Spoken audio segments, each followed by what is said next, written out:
Nearly every election is dependent on swing states. DITV sent two of our own to Georgia and Nevada to see what opinions people had on the nominees.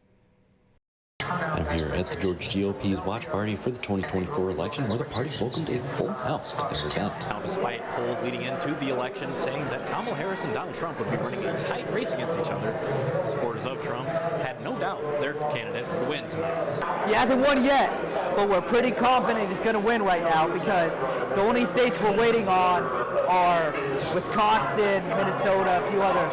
Pennsylvania, of course, being the big one. It is very possible. It is very likely that he will win.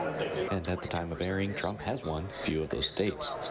When asked what drove their votes for him, people had varying answers at the event. Trump clearly cares about the people. He's a businessman. He's shrewd. He's smart.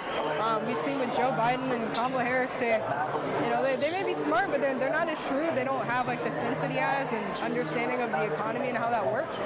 Some, however, were a little more straightforward with their answers. To make America great again. He is the epitome of the American dream. Some were voting for him not just because of Trump, but because of other politicians. I'm not voting just for Trump. I'm also voting for RFK, for Tulsi Gabbard, for Vivek Ramaswamy, all those other people. So a big part of my vote was actually the entire Trump team. Later on, after the watch party had ended, Georgia would end up being called for Trump by the Associated Press.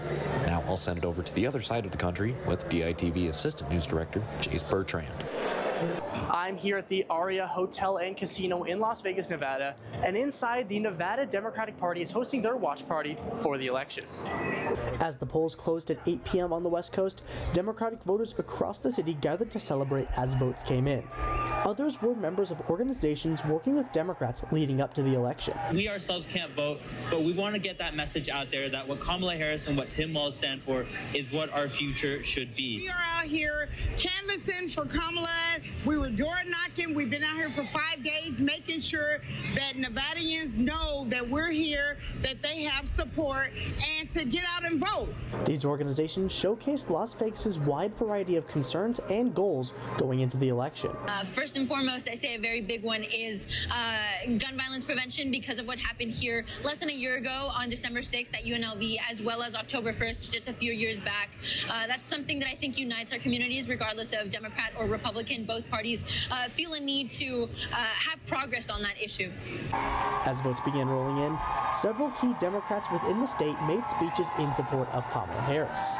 We feel confident, listen, we feel confident that when all the votes are counted tonight and this week, however long it takes to cure and count every single vote, we will win the Silver State for Democrats up and down the ballot.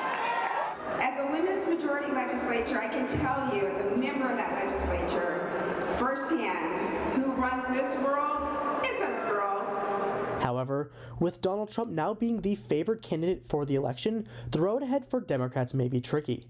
At the time of recording, Republican Sam Brown holds the slimmest of leads over incumbent Democrat Susie Lee for the Nevada Senate seat, while incumbents Dina Titus, Stephen Horsford, and Susie Lee are projected to win their House seats. Republican Mark Amoti retains his seat after running unopposed. And while the election still has not been called yet, the paths towards victory for Harris are narrowing. However, the Democrats of Nevada are hoping to still win some key victories to keep control of the state. From the Aria Hotel and Casino in Las Vegas, Nevada, Jace Bertrand, DITV.